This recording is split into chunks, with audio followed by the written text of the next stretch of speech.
And tonight we are sharing more memories of former U.S. Senator Howard Baker. As you know, he died yesterday at the age of 88 at his home in Scott County. He was born there in 1925. He became Tennessee's first popularly elected Republican senator in 1967. Well, writer and consultant David Lauver joins us now. Thank you so much for being here. Well, I'm happy to be here. You started working as a staffer for Baker back in the 70s, so you have plenty of memories. What is your favorite one?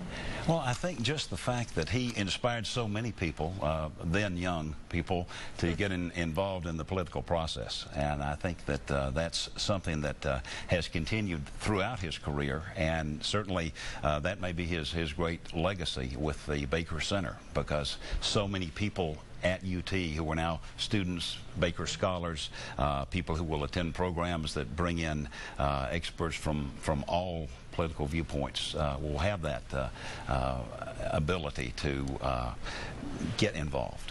And how lovely that it was built during his lifetime. He knew about it. It really was. I think it was a great tribute from folks across the political spectrum. Absolutely. Now, you have brought in, because you were there during Watergate. Yes. You have brought in some memorabilia. I want to hold this up. This is Parade magazine from 1973.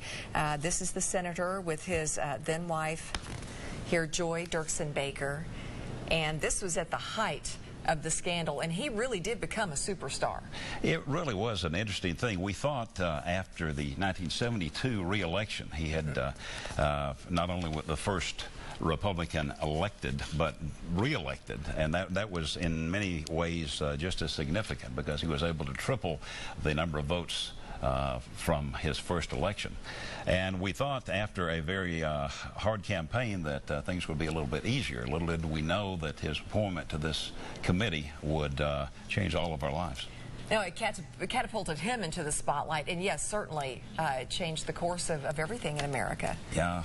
We had, for example, this Lloyd Shearer from Parade wrote that article, and he asked if we'd worked on national stories before, and I said, well, not really. Some aspects. He says, well, you will. And when the committee hearings were televised, remember, there was no 24-hour television.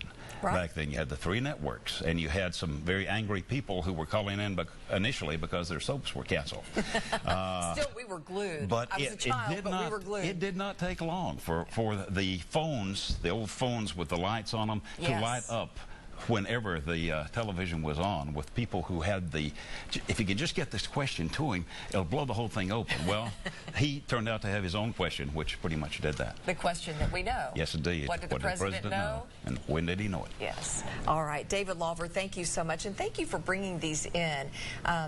A lot of us have memories of that time and of all the good things that the senator did. We appreciate your time. Thank you very much.